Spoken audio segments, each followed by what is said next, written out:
Welcome to Dweller of the Dark. We are a channel honoring the yellowed and blackened bones of many prominent authors. We will be digging up several obscure, strange, and forgotten authors who influenced many of the great horror, science fiction, and fantasy writers today. More tales of the horrifying, obscure, strange, and forgotten, or climbing out of the tombs. Subscribe, comment, like, donate, or I'll send Thaddeus Forge to steal your heathen soul. Unknown horror masters, send us ghoulish delights for the Skull and Bones collection. Your pound of writer's flesh will continue to feed our ghouls for now. Books, websites, podcast, in the links below. Children of Horror, Legion of Ghouls. Tonight, the season of Halloween has arrived. Each day, night, or hell, whenever the spirit commands us, we'll be presenting all manner of Halloween-themed tales, short stories, a novel or two, and much more. Tonight, The Black Kiss by Robert Bloch and Henry Kuttner. They rise in green robes, roaring from the green hells of the sea, where fallen skies and evil hues and eyeless creatures be. Chesterton, Lepanto. 1. The Thing in the Waters. Graham Dean nervously crushed out his cigarette and met Dr. Hedwig's puzzled eyes. "I've never been troubled like this before," he said.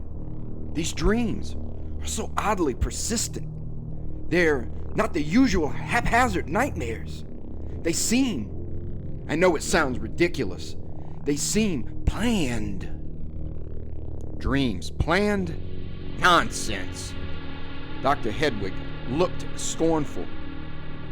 "You, Mr. Dean, are an artist, and naturally of impressionable temperament. This house at San Pedro is new to you, and you say you've heard wild tales. The dreams are due to imagination and overwork." Dean glanced out of the window, a frown of his unnaturally pale face. "I hope you're right," he said softly, "but dreams shouldn't make me look like this, should they?" A gesture indicated the great blue rings beneath the young artist's eyes. His hands indicated the bloodless pallor of his gaunt cheeks. "Overwork has done that, Mr. Dean. I know what has happened to you better than you do yourself." The white-haired physician picked up a sheet covered with his own scarcely decipherable notes and scrutinized it in review. "You inherited this house at San Pedro a few months ago, eh? And you moved in alone to do some work." "Yes. The seacoast there has some marvelous scenes." For a moment, Dean's face looked youthful once more as enthusiasm kindled its ashy fires. Then he continued with a troubled frown. "But I haven't been able to paint lately. Not seascapes, anyway. It's very odd. My sketches don't seem quite right anymore. There seems to be a quality in them that I don't put there." "A quality, did you say?" "Yes, a quality of malignness. If I call it that, it's indefinable. Something behind the picture takes all the beauty out. And I haven't been overworking these last weeks, Dr. Hedwig." The doctor glanced again at the paper in his hand. "Well, I disagree with you there. You might be unconscious of the effort you expend. These dreams of the sea that seem to worry you are meaningless, save as an indication of your nervous condition." "You're wrong," Dean rose suddenly. His voice was shrill. That's the dreadful part of it. The dreams are not meaningless. They seem cumulative and planned. Each night they grow more vivid, and I see more of that green, shining place under the sea. I get closer and closer to those black shadows swimming there. Those shadows that I know aren't shadows, but something worse. I see more each night. It's like a sketch I'd block out, gradually adding more and more until... Hedwig watched his patient keenly. He suggested, "Until?" But Dean's tense face relaxed. He had caught himself just in time. "No, Dr. Hedwig, you must be right. It's overwork and nervousness, as you say. If I believed what the Mexicans had told me about Morella Godolpho, well, I'd be mad and a fool." "Who is this Morella Godolpho? Some woman who has been filling you with foolish tales?" Dean smiled. "No need to worry about Morella. She was my great-great-grand-aunt. She used to live in the San Pedro house and started the legends, I think." Hedwig had been scribbling on a slip of paper. "Well, I see, young man. You heard these legends. Your imagination ran riot. You dreamed. This prescription will fix you up." "Thanks." Dean took the paper, lifted his hat from the table, and started for the door. In the doorway, he paused, smiling wryly. "But you're not quite correct in thinking the legend started me dreaming, Doctor. I began to dream before I learned the history of the house." And with that, he went out. Driving back to San Pedro, Dean tried to understand what had happened to him. But always he came up against a blank wall of impossibility. Any logical explanation wandered off into a tangle of fantasy. The one thing he could not explain, which Dr. Hedwig had not been able to explain, was the dreams. The dreams started soon after he came into his legacy, this ancient house north of San Pedro, which had so long stood deserted. The place was picturesquely old, and that attracted Dean from the first. It had been built by one of his ancestors when the Spaniards still ruled California. One of the deans, the name was Dina, then, had gone to Spain and returned with a bride. Her name was Morella Godolpho, and it was this long-vanished woman about whom all the subsequent legends centered. Even yet, there were wrinkled, toothless Mexicans in San Pedro who whispered incredible tales of Morella Godolpho, she who had never grown old and who had a weirdly evil power over the sea. The Godolphos had been among the proudest families of Granada, but furtive legends spoke of their intercourse with the terrible Moorish sorcerers and necromancers. Morella, according to these same hinted horrors, had learned uncanny secrets in the Black Towers of Moorish Spain, and when Dina had brought her as his bride across the sea, she had already sealed a pact with dark powers and had undergone a change. So ran the tales, and they further told of Morella's life in the old San Pedro house. Her husband had lived for 10 years or more after the marriage, but rumors said that he no longer possessed a soul. It is certain that his death was very mysteriously hushed up by Morella Godolpho, who went on living alone in the great house beside the sea. The whispers of the peons were hereafter monstrously augmented. They had to do with the change in Morella Godolpho, the sorceress change, which caused her to swim far out to sea on moonlit nights, so that watchers saw her white body gleaming amidst the spray. Men bold enough to gaze from the cliffs might catch glimpses of her then, sporting with queer sea creatures that gamboled about her in the black waters, nuzzling her with shockingly deformed heads.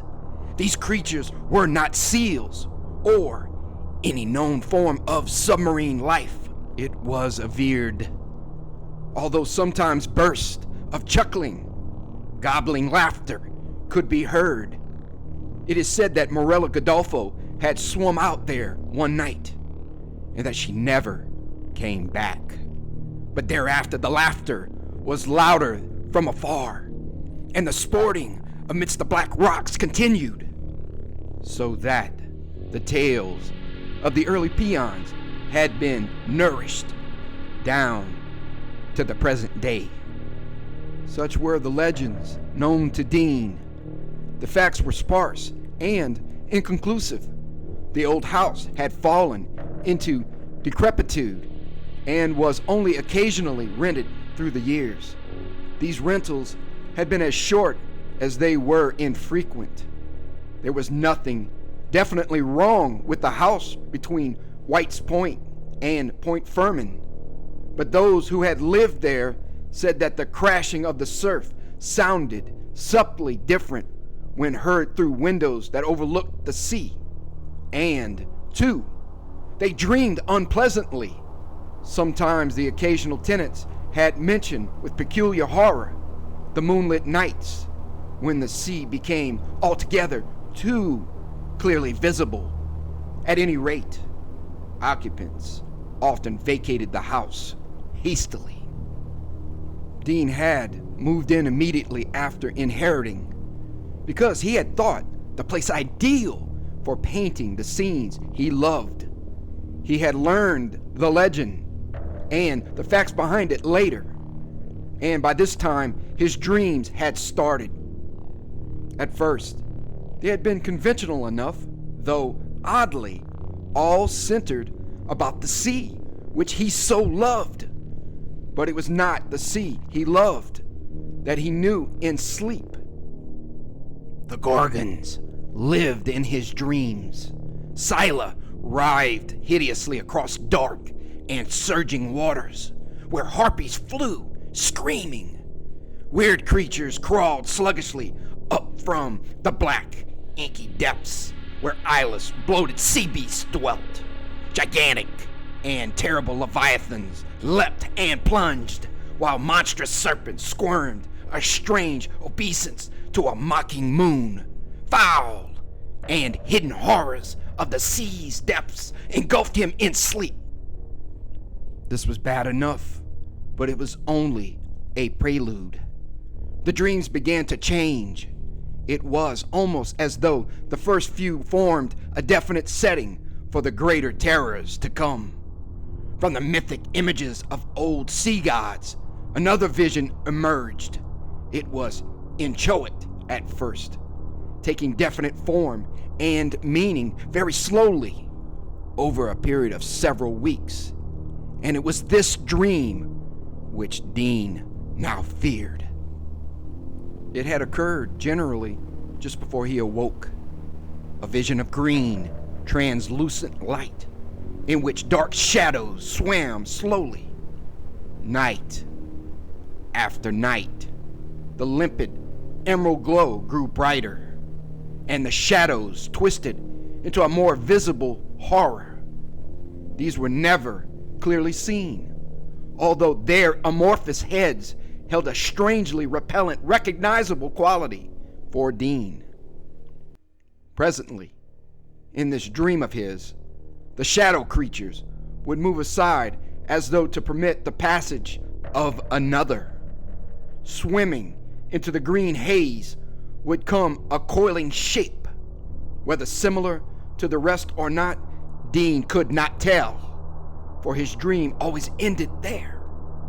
The approach of this last shape always caused him to awake in a nightmare paroxysm of terror. He dreamt of being somewhere under the sea, amidst swimming shadows with deformed heads. And each night, one particular shadow was coming closer and closer. Each day now, when he awoke, with the cold sea wind of early dawn blowing through the windows, he would lie in a lazy, languid mood till long past daybreak.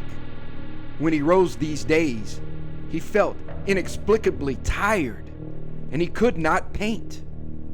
This particular morning, the sight of his haggard face in the mirror had forced him to visit a physician, but Dr. Hedwig had not been helpful. Nevertheless, Dean filled the prescription on the way home. A swallow of the bitter, brownish tonic strengthened him somewhat, but as he parked his car, the feeling of depression settled down on him again. He walked up to the house still puzzled and strangely afraid. Under the door was a telegram. Dean read it with a puzzled frown. Just learned you are living in San Pedro house. Stop. Vitally important. You vacate immediately. Stop. Show this cable to Dr. Makoto Yamada, 17 Bueno Street, San Pedro. Stop. Am returning via airplane. Stop. See Yamada today. Michael Lay. Dean read the message again, and a flash of remembrance came to him.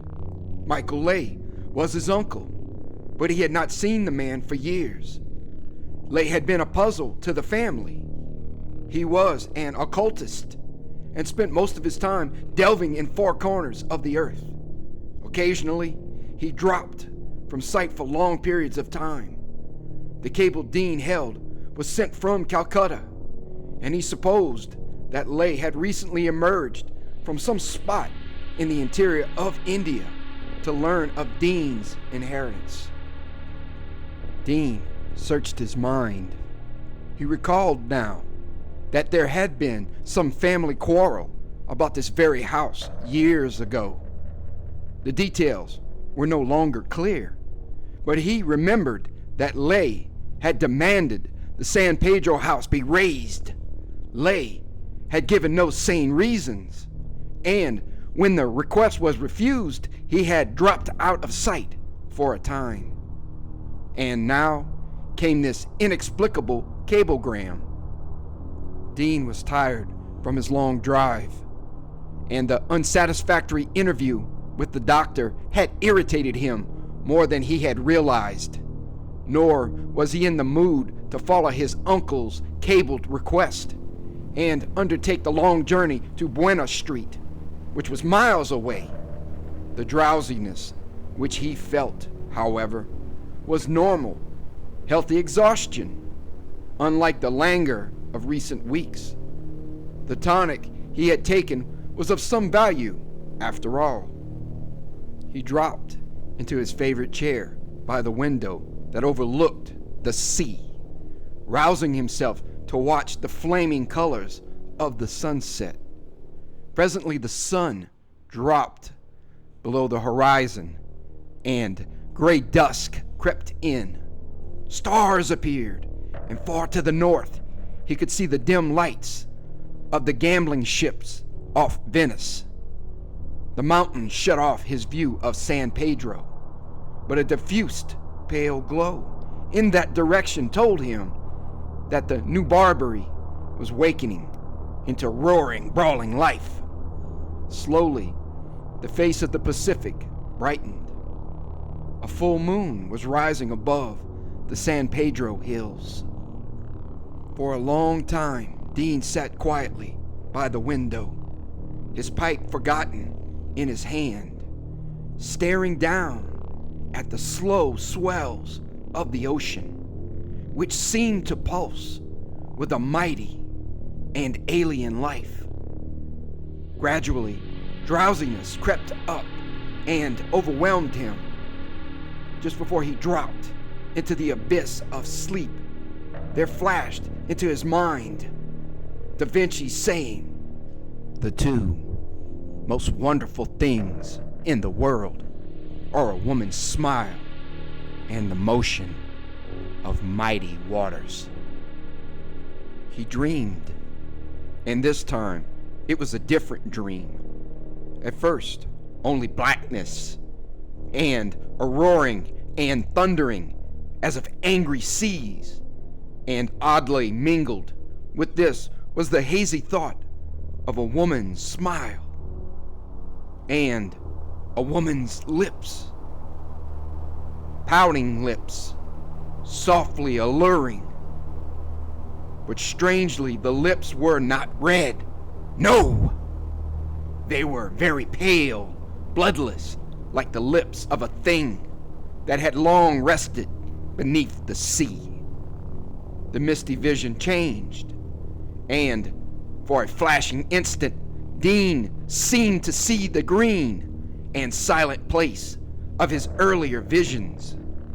The shadowy black shapes were moving more quickly behind the veil, but this picture was of but a second's duration. It flashed out and vanished, and Dean was standing alone on a beach he recognized in his dream, the sandy cove beneath the house. The salt breeze blew coldly across his face, and the sea glistened like silver in the moonlight. A faint splash told of a sea thing that broke the surface of the waters. To the north, the sea washed against the rugged surface of the cliff, barred and speckled with black shadows. Dean felt a sudden, inexplicable impulse to move in that direction. He yielded. As he clambered over the rocks, he was suddenly conscious of a strange sensation, as though keen eyes were focused upon him, eyes that watched and warned. Vaguely in his mind rose up the gaunt face of his uncle, Michael Lay, the deep-set eyes glowing. But swiftly this was gone, and he found himself before a deeper niche of blackness in the cliff face. Into it he knew he must go. He squeezed himself between two jutting points of rock and found himself in utter, dismal darkness.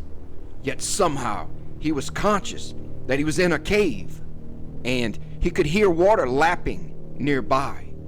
All about him was a musty salt odor of sea decay, the fetid smell of sunless ocean caves and holds of ancient ships. He stepped forward and, as the floor shelved sharply downward, stumbled and fell headlong into icy, shallow water. He felt, rather than saw, a flicker of swift movement, and then abruptly, hot lips were pressed against his. Human lips, Dean thought at first. He lay on his side in the chill water, his lips against those responsive ones. He could see nothing, for all was lost in the blackness of the cave. The unearthly lure of those invisible lips thrilled through him. He responded to them, pressed them fiercely, gave them what they were avidly seeking. The unseen waters crawled against the rocks, whispering warning. And in that kiss, strangeness flooded him. He felt a shock and a tingling go through him, and then a thrill of sudden ecstasy, and swift on its heels came horror. Black, loathsome foulness seemed to wash his brain, indescribable but fearfully real, making him shudder with nausea. It was as though unutterable evil were pouring into his body, his mind, his very soul, through the blasphemous kiss on his lips. He felt loathsome, contaminated. He fell back. He sprang to his feet. And Dean saw, for the first time, the ghastly thing he had kissed, as the sinking moon sent a pale shaft of radiance creeping through the cave mouth. For something rose up before him, a serpentine and seal-like bulk that coiled and twisted and moved toward him, glistening with foul slime. And Dean screamed and turned to flee, with nightmare fear tearing at his brain, hearing behind him a quiet splashing as though some bulky creature had slid back into the water. 2. A visit from Dr. Yamada. He awoke. He was still in his chair before the window, and the moon was paling before the grayness of dawn. He was shaken with nausea, sick and shuddering with the shocking realism of his dream. His clothing was drenched with perspiration, and his heart hammered furiously. An immense lethargy seemed to have overwhelmed him, making it an intense effort to rise from the chair and stagger to a couch, on which he flung himself to doze fitfully for several hours. A sharp pealing of the doorbell roused him. He still felt weak and dizzy, but the frightening lethargy had somewhat abated. When Dean opened the door, a Japanese standing on the porch began a bobbing little bow, a gesture that was abruptly arrested as the sharp black eyes focused on Dean's face. A little hiss of indrawn breath came from the visitor. Dean said irritably, "Well, do you want to see me?" The other was still staring, his thin face sallow beneath the stiff thatch of gray hair. He was a small, slender man, with his face covered with a fine spun web of wrinkles. After a pause, he said, "I am Dr. Yamada." Dean frowned, puzzled. Abruptly, he remembered his uncle's cable of the day before. An odd, unreasonable irritation began to mount within him, and he said, more brusquely than he had intended, "This isn't a professional call, I hope. I've already—" "Your uncle, you are Mr. Dean, cabled me. He was rather worried." Dr. Yamada glanced around almost furtively. Dean felt distaste stir within him, and his irritation increased. "My uncle is rather eccentric, I'm afraid. There's nothing for him to worry about. I'm sorry you had your trip for nothing." Dr. Yamada did not seem to take offense at Dean's attitude. Rather, a strange expression of sympathy showed for a moment on his small face. "Do you mind if I come in?" he asked, and moved forward confidently. Short of barring his way, Dean had no means of stopping him, and ungraciously led his guest to the room where he had spent the night, motioning him to a chair while he busied himself with a coffee pot. Yamada sat motionless, silently watching Dean. Then, without preamble, he said, "Your uncle is a great man, Mr. Dean." Dean made a non-committal gesture. "I have seen him only once."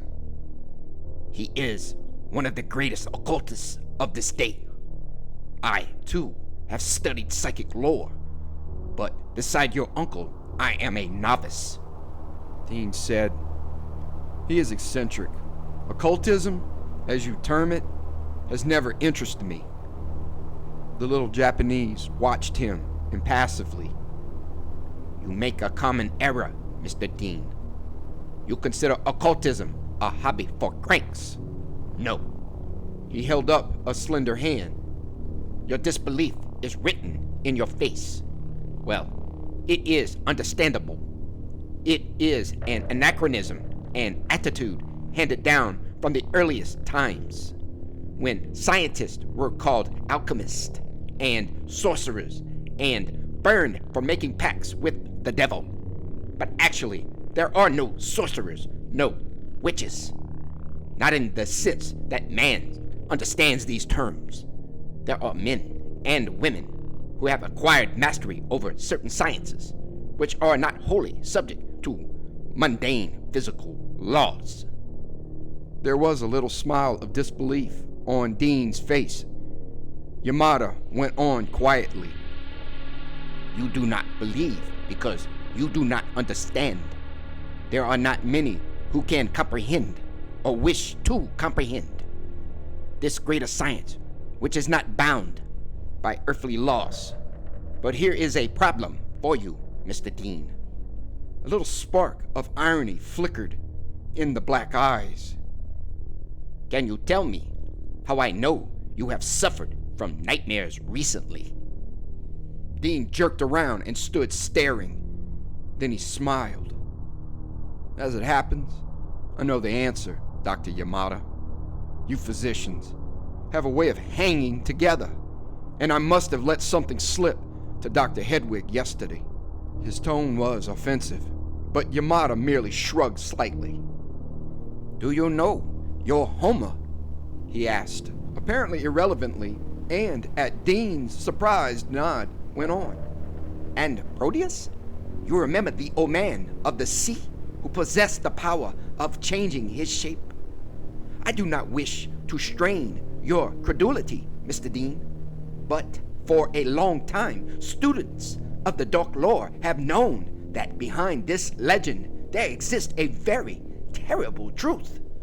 All the tales of spirit possession, of reincarnation, even the comparatively innocuous experiments in thought transference, point to the truth.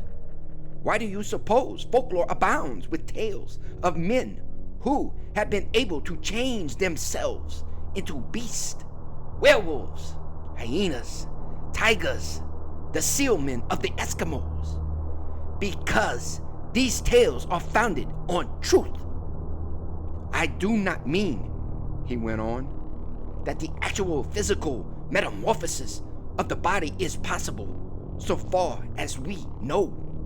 But it has long been known that the intelligence, the mind of an adept can be transferred to the brain and body of a satisfactory subject. Animals' brains are weak, lacking the power of resistance. But men are different, unless there are certain circumstances. As he hesitated, Dean proffered the Japanese a cup of coffee. Coffee was generally brewing in the percolator these days, and Yamada accepted it with a formal little bow of acknowledgement. Dean drank his coffee in 3 hasty gulps and poured more. Yamada, after a polite sip, put the cup aside and leaned forward earnestly. I must ask you to make your mind receptive, Mr. Dean. Don't allow your conventional ideas of life to influence you in this matter. It is vitally to your interest that you listen carefully to me and understand. Then, perhaps. He hesitated and again threw that oddly furtive glance at the window. Life in the sea has followed different lines from life on land. Evolution has followed a different course. In the great deeps of the ocean, life utterly alien to ours has been discovered. Luminous creatures which burst when exposed to the lighter pressure of the air. And in those tremendous depths, forms of life completely inhuman have been developed. Life forms that the uninitiated mind may think impossible. In Japan, an island country, we have known of these sea dwellers for generations. Your English writer, Arthur Machen, has told a deep truth in his statement that man, afraid of these strange beings, has attributed to them beautiful or pleasantly grotesque forms, which in reality they do not possess. Thus we have the Nereids and Oceanids, but nevertheless man could not fully disguise the true foulness of these creatures. Therefore, there are legends of the Gorgons, of Scylla, and the Harpies, and, significantly, of the mermaids and their soullessness. No doubt, you know the mermaid tale, how they long to steal the soul of a man and draw it out by means of their kiss. Dean was at the window now, his back to the Japanese. As Yamada paused, he said tonelessly, "Go on." I have reason to believe, Yamada went on very quietly, that Morella Godolfo, the woman from Alhambra, was not fully human. She left no issue. These things never have children. They cannot. "What do you mean?" Dean had turned and was facing the Japanese, his face a ghastly white, the shadows beneath his eyes hideously livid. He repeated harshly, "What do you mean? You can't frighten me with your tales. If that's what you're trying to do. You, my uncle, wants me out of this house for some reason of his own. You're taking this means of getting me out, aren't you? Eh?" You must leave this house, Yamada said. Your uncle is coming, but he may not be in time. Listen to me. These creatures, the sea dwellers, envy man, sunlight, and warm fires, and the fields of earth, things which the sea dwellers cannot normally possess. These things, and love. You remember what I said about mind transference, the possession of a brain by an alien intelligence. That is the only way these things can attain that which they desire and know the love of man or woman. Sometimes, not very often, one of these creatures succeeds in possessing itself of a human body. They watch always. When there is a wreck, they go there like vultures to a feast. They can swim phenomenally fast. When a man is drowning, the defenses of his mind are down, and sometimes the sea dwellers can thus acquire a human body. There have been tales of men saved from wrecks who ever after were oddly changed. Morella Godolfo was one of these creatures. The Godolfos knew much of the dark lore, but used it for evil purposes, the so-called black magic. And it was, I think, through this that sea dweller gained power to usurp the brain and body of the woman. A transference took place.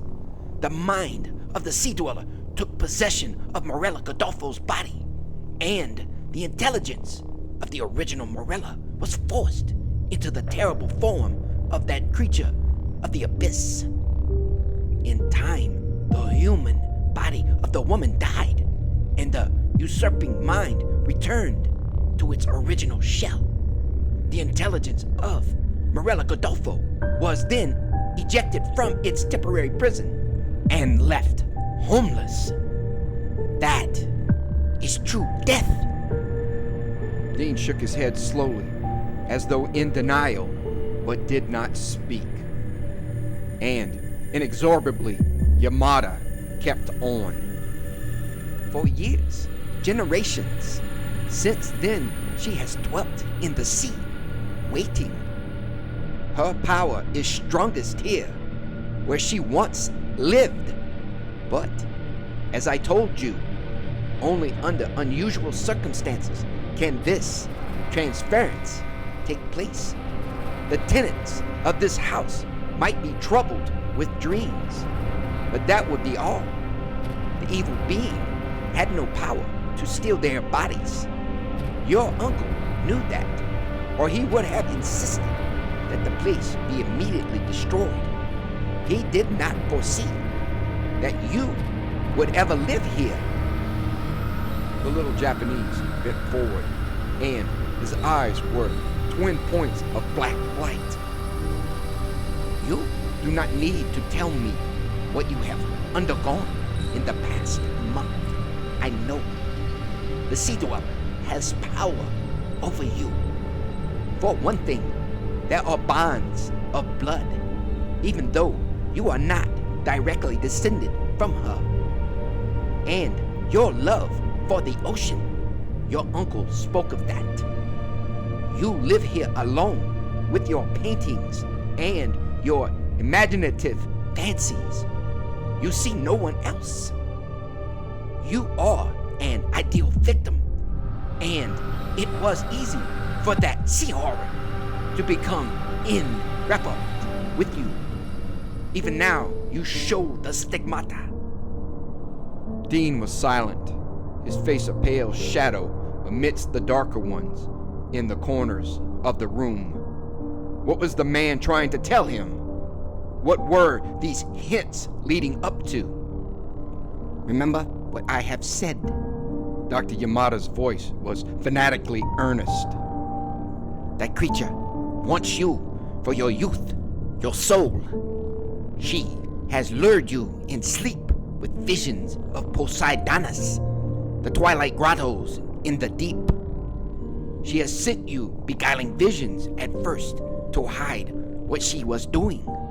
She has drained your life forces, weakened your resistance, waiting until she is strong enough to take possession of your brain. I have told you what she wants, what all these hybrid horrors raven for. She will reveal herself to you in time, and when her will is strong upon you in slumber, you will do her bidding. She will take you down into the deep and show you the kraken-fouled gulfs where these things bide. You will go willingly, and that will be your doom. She may lure you to their feast there, the feast they hold upon the drowned things they find floating from wrecked ships. And you will live such madness in your sleep because she rules you. And then, when you have become weak enough, she will have her desire. The sea thing will usurp your body and walk once more on earth. And you will go down into the darkness where once you dwelt in dreams forever. Unless I am mistaken, you have already seen enough to know that I speak truth. I think that this terrible moment is not so far off, and I warn you that alone you cannot hope to resist the evil. Only with the aid of your uncle and me. Dr. Yamada stood up. He moved forward and confronted the dazed youth face to face. In a low voice, he asked, "In your dreams, has the thing kissed you?" For a heartbeat, there was utter silence.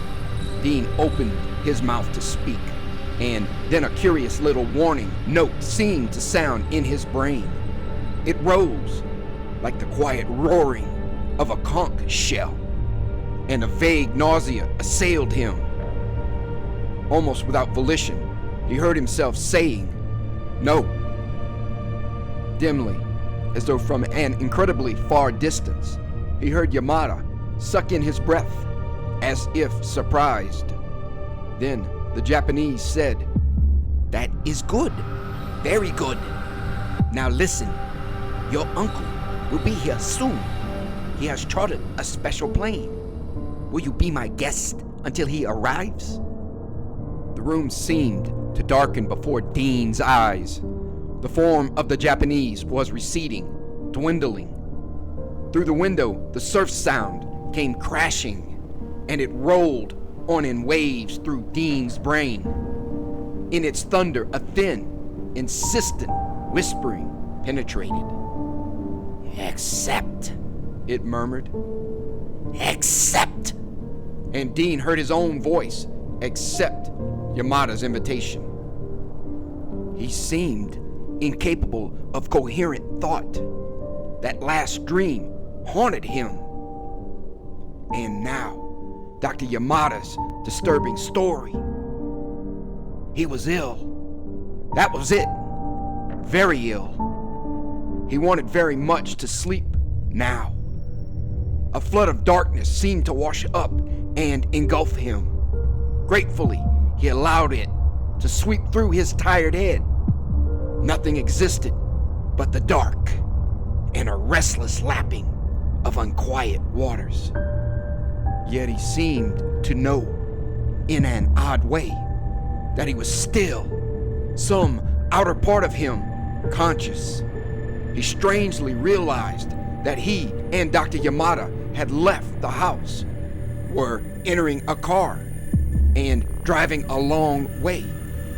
He was with that strange, external other self, talking casually to the doctor, entering his house in San Pedro, drinking, eating, and all the while his soul, his real being, was buried in waves of blackness. Finally, a bed. From below, the surf seemed to blend into the blackness that engulfed his brain. It spoke to him now as he rose stealthily and clambered out of the window. The fall jarred his outer self considerably, but he was on the ground outside without injury. He kept in the shadows as he crept away down to the beach. The black, hungry shadows that were like the darkness surging through his soul. Three dreadful hours. With a shock, he was himself once more, completely. The cold water had done it. The water in which he found himself swimming. He was in the ocean, borne on waves as silver as the lightning that occasionally flashed overhead. He heard thunder, felt the sting of rain. Without wondering about the sudden transition, he swam on, as though fully aware of some planned destination. For the first time in over a month, he felt fully alive, actually himself. There was a surge of wild elation in him that defied the facts. He no longer seemed to care about his recent illness, the weird warnings of his uncle and Dr. Yamada, and the unnatural darkness that had previously shadowed his mind. In fact, he no longer had to think. It was as though he were being directed in all his movements. He was swimming parallel with the beach now, and with curious detachment, he observed that the storm had subsided. A pale, fog-like glow hovered over the lashing waters, and it seemed to beckon. The air was chill, as was the water, and the waves high. Yet Dean experienced neither cold nor fatigue. And when he saw the things that waited for him on the rocky beach just ahead, he lost all perception of himself in a crescendo of mounting joy. This was inexplicable, for they were the creatures of his last and wildest nightmares. Even now, he did not see them plainly as they sported in the surf, but there were dim suggestions of past horror in their tenebrous outlines. The things were like seals, great, fish-like, bloated monsters with pulpy, shapeless heads. These heads rested on columnar necks that undulated with serpentine ease. And he observed, without any sensation other than curious familiarity, that the heads and bodies of the creatures were a sea-bleached white. Soon he was swimming in among them, swimming with peculiar and disturbing ease. Inwardly he marveled, with a touch of his former feeling, that he was not now horrified by the sea beast in the least. Instead, it was almost with a feeling of kinship that he listened to their strange low gruntings and cackles, listened and understood.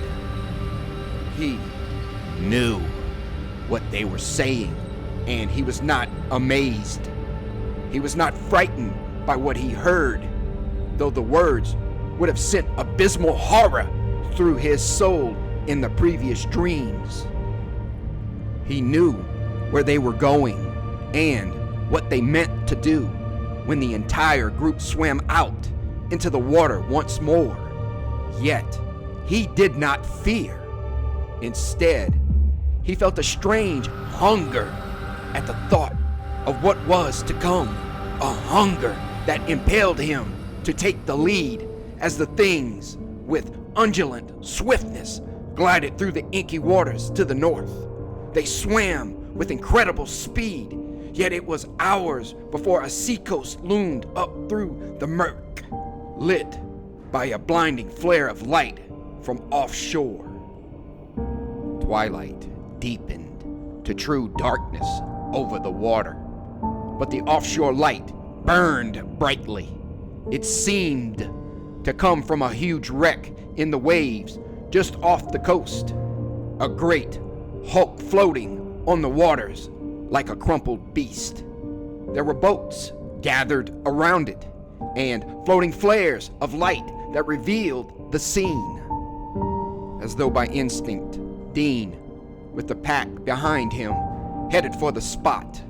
Swiftly and silently they sped, their slimy heads blurred in the shadows to which they clung as they circled the boats and swam in toward the great crumpled shape.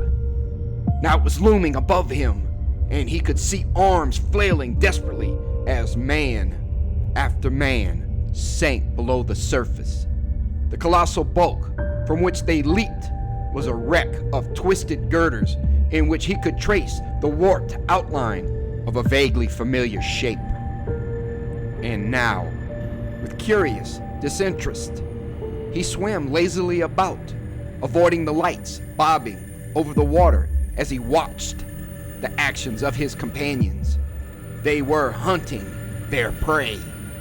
Leering muzzles gaped for the drowning men, and lean talons raked bodies from the darkness. Whenever a man was glimpsed in shadows not yet invaded by rescue boats, one of the sea things craftily snared his victim. In a little while, they turned and slowly swam away. But now many of the creatures clutched a grisly trophy at their squamous breast. The pale white limbs of drowning men trailed in the water as they were dragged off into the darkness by their captors. To the accompaniment of low, carrion laughter, the beast swam away, back down the coast. Dean swam with the rest. His mind was again a blur of confusion. He knew what that thing in the water was, and yet he could not name it. He had watched those hateful horrors snare doomed men and drag them off to the deep, yet he had not intervened. What was wrong? Even now, as he swam with frightening agility, he felt a call he could not fully understand, a call that his body was answering. The hybrid things were gradually dispersing. With eerie splashings, they disappeared below the surface of the gelid black waters, pulling with them the dreadfully limp bodies of the men, pulling them down to the blackness biting beneath. They were hungry. Dean knew it without thinking. He swam on, along the coast, impelled by his curious urge. That was it. He was hungry. And now he was going for food. Hours of steady swimming southward, then the familiar beach, and above it, a lighted house, which Dean recognized. His own house on the cliff. There were figures descending the slope now. 2 men with torches were coming down to the beach. He must not let them see him. Why? He did not know.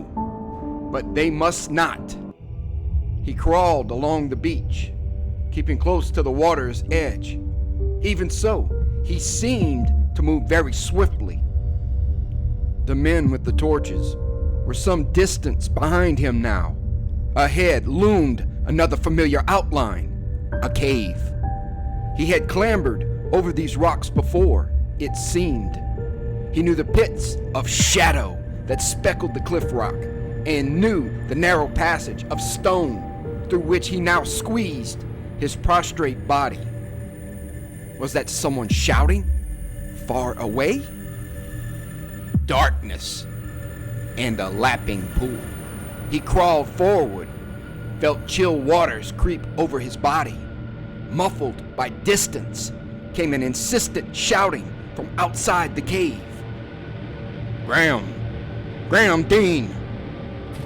Then the smell of dank sea foulness was in his nostrils. A familiar, pleasant smell. He knew where he was now. It was the cave where, in his dream, he had kissed the sea thing. It was the cave in which... He remembered now. The black blur lifted from his brain, and he remembered all. His mind bridged the gap, and he was once again recalled coming here earlier this very evening, before he had found himself in the water. Morella Godolpho had called him here. Here, her dark whispers had guided him at twilight, when he had come from the bed at Dr. Yamada's house. It was the siren song of the sea creature that had lured him in dreams. He remembered how she had coiled about his feet when he entered, flung her sea-bleached body up until its inhuman head had loomed close to his own, and then the hot, pulpy lips had pressed against his. The loathsome, slimy lips had kissed him again. Wet, dank, horribly avid kiss. His senses had drowned in its evil, for he knew that this second kiss meant doom. The sea dweller will take your body, Dr. Yamada had said. And the second kiss meant doom. All this had happened hours ago. Dean shifted around in the rocky chamber to avoid wetting himself in the pool. As he did so, he glanced down at his body for the first time that night. Glanced down with an undulating neck at the shape he had worn for 3 hours in the sea. He saw the fish-like scales, the scabrous whiteness of the slimy skin, saw the veined gills. He stared into the waters of the pool then, so that the reflection of his face was visible in the dim moonlight that filtered through fissures in the rocks. He saw all. His head rested on the long, reptilian neck. It was an anthropoid head with flat contours that were monstrously inhuman. The eyes were white and protuberant. They bulged with the glassy stare of a drowning thing. There was no nose, and the center of the face was covered with a tangle of wormy blue feelers. The mouth was worst of all. Dean saw pale, white lips in a dead face. Human lips. Lips that had kissed his own. And now, they were his own. He was in the body of the evil sea thing. The evil sea thing that had once harbored the soul of Morella Godolfo. At that moment, Dean would gladly have welcomed death, for the stark, blasphemous horror of his discovery was too much to bear. He knew about his dreams now, and the legends. He had learned the truth and paid a hideous price. He recalled vividly how he had recovered consciousness in the water and swum out to meet those others. He recalled the great black hulk from which drowning men had been taken in boats, the shattered wreck on the water. What was it Yamada had told him? When there is a wreck, they go there like vultures to a feast. And now, at last, he remembered what had eluded him that night, what that familiar shape on the waters had been. It was a crashed Zeppelin. He had gone swimming into the wreckage with those things, and they had taken men. 3 hours. God! Dean wanted very much to die. He was in the sea body of Morella Godolfo, and it was too evil for further life. Morella Godolfo! Where was she? And his own body, the shape of Graham Dean. A rustling in the shadowy cavern behind him proclaimed the answer. Graham Dean saw himself in the moonlight, saw his body, line for line, hunching furtively past the pool in an attempt to creep away unobserved. Dean's flippered fins moved swiftly. His own body turned. It was ghastly for Dean to see himself reflected where no mirror existed. Ghastlier still to see that in his face there no longer were his eyes. The sly, mocking stare of the sea creature peered out at him from behind their fleshy mask, and they were ancient evil. The pseudo-human snarled at him and tried to dodge off into the darkness. Dean followed on all fours. He knew what he must do. That sea thing, Morella, she had taken his body during that last black kiss, just as he had been forced into hers. But she had not yet recovered enough to go out into the world. That was why he had found her still in the cave. Now, however, she would leave, and his Uncle Michael would never know.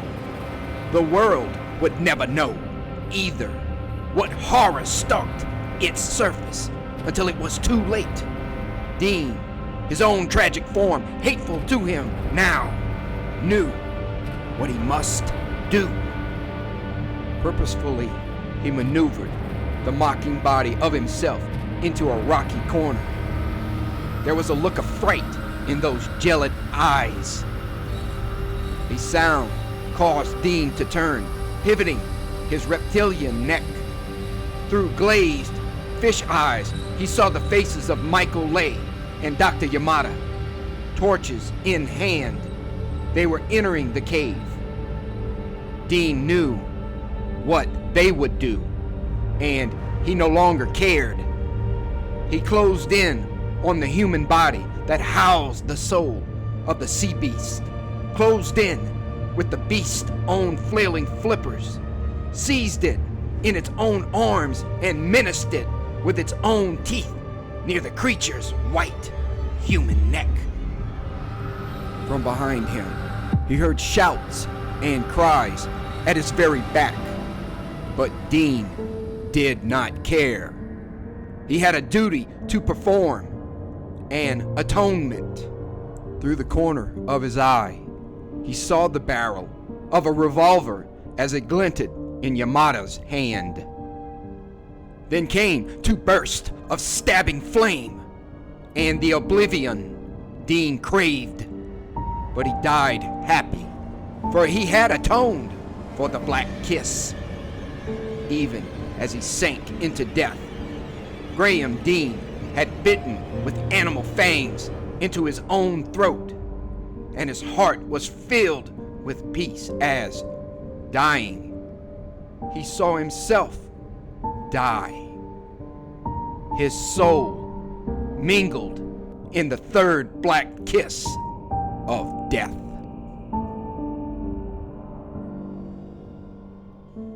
Thank you for listening. Have a great night.